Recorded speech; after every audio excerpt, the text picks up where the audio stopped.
Welcome. Welcome back to the Marathon Mortgage Happy Hour. I'm Mike Witzak. I'm Rory Farrell. And we're going to do the same thing we've done for 30-something episodes now. Almost 40, I think, yeah. Yeah. Pretty good.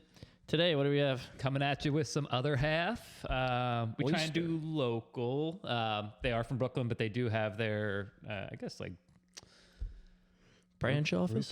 Branch office, satellite office, right down there in Philly, Fishtown-ish area, right off Delaware Ave. But and they're just so good. So I mean, I don't mind bringing one of the best breweries in the country. Yeah, this one's called Oyster. You can read a little bit of that. I think it's 6.5% double dry hop 6% pale ale, maybe.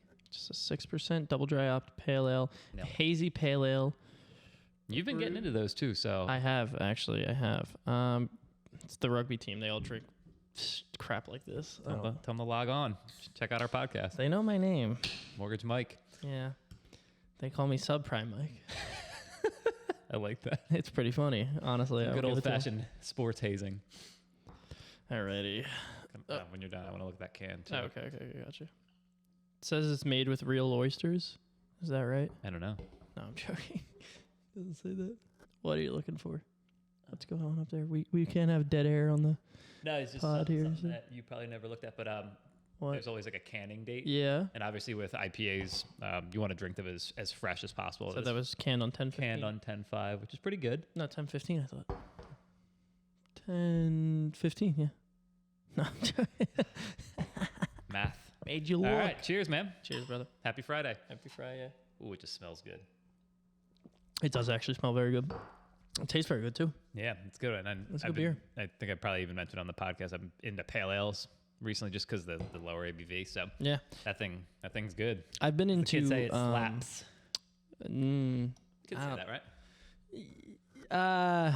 Slaps. Like, how would you context for using slaps? I guess. Yeah, you could say it slaps. Yeah. Slaps up your slaps. All right, cool. That's an old one for me, even. Haven't heard that one in a while. Well, you're welcome. Thanks, dude. All right, other half, Oyster, double dry hop pale ale. Shout out. A nice thing to sip on while we talk about mortgage stuff. Yeah, so you got a fun one. Yeah, Industry stuff. Timely mortgage stuff. Yeah, so man, as soon as that first sip of beer touches, I start yawning. I don't know why. It gets me tired. You need a nap, buddy. I do. Plenty of time to do that soon. Yep. So this guy's got a 14-hour flight tomorrow. I do. So I do have a 14-hour flight, business related. I'm going to sell mortgages in Japan. Yeah. All right. Cool. Well, good luck with the yen. Yeah. Thanks. Anyway, the situation I came across recently had to do with a low appraisal coming in. So a lot of people in this market are worried about appraisals coming in low. So here's a perfect situation of this happening. Had a client was putting 20% down. His appraisal came in low, $9,000. So it was like $250 was supposed to appraise for. It appraised for $241. So immediately, client thinks, "Oh shoot, this is a big deal. Yep. I have to come to the table with $9,000." That's just how everybody starts. Think, yeah, that's how you think, and I understand it because it's reasonable. Confusing. Yeah, it's reasonable. So what we ended up doing is there's two options really. You either come to the table with an additional 80% of that $9,000 to make your loan to value stay at 80%. So he'd have to come to the table with $7,200, or which is a lot of money. Or you do you keep the loan to value where it's at. You accept that appraisal for $9,000 that is low. Maybe it's at an 81. It's at an 80. It was at an 81.9 or an 82 roughly. Yeah. So you're almost at that 20% down. Yep. 80 LTV. But you don't want to come to the table at $7,200. So what do? You add mortgage insurance. Okay. No, not mortgage insurance. People get really scared about mortgage insurance. What do you mean? Oh, I thought you were correcting me. I'm like, what do you call it then, dude? People freak out over adding mortgage or yeah. having mortgage insurance, and they don't realize that it oftentimes, especially if you have good credit or you're really close to that 80 LTV, it's like dollars. The mortgage insurance for this client was $16 a month. Yeah.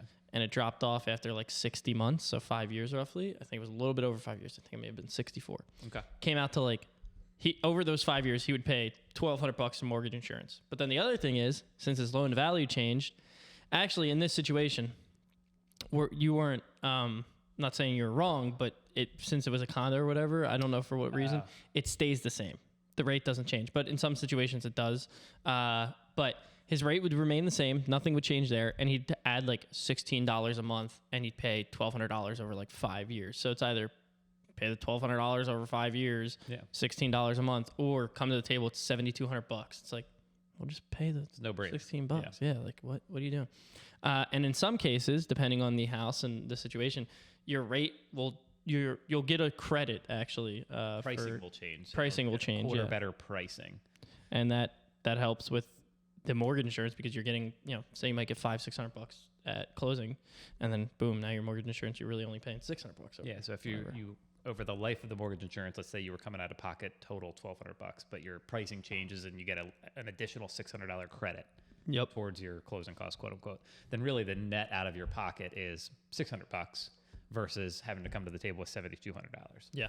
So there's just kind of people hate mortgage insurance, even though they don't know what it is or how expensive it is or is not. They think it's the end of the world if the home under appraises.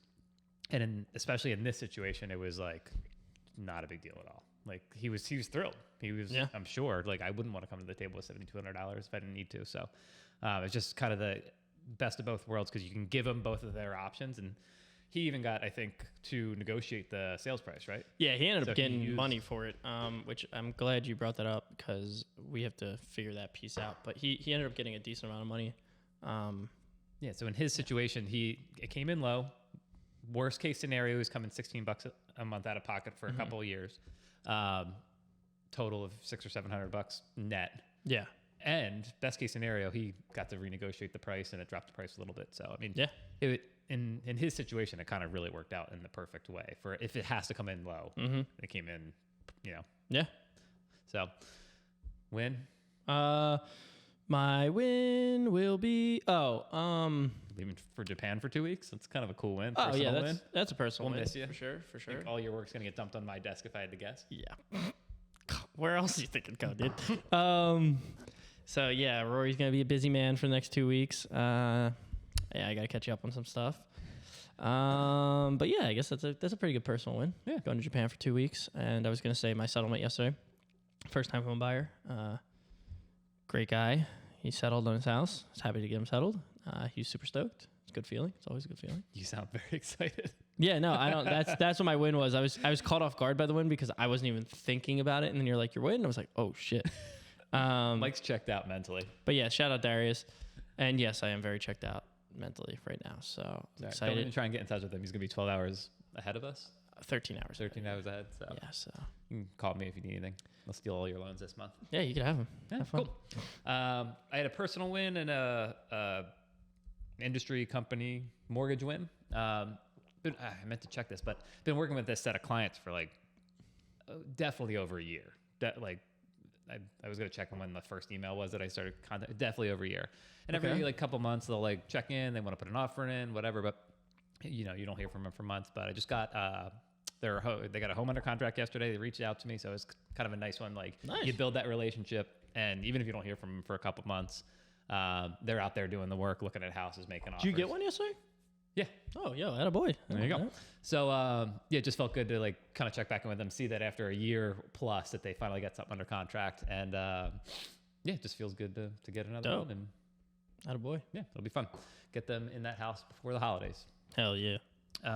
So that was that. And then, personal win. My wife's out of town this whole week and I had the kids by myself. Yeah, party ragers. No, it's not. It's far from a rager. But keeping my kids alive, getting them bathed and fed every day. Shocking. Get my daughter to school every day on time.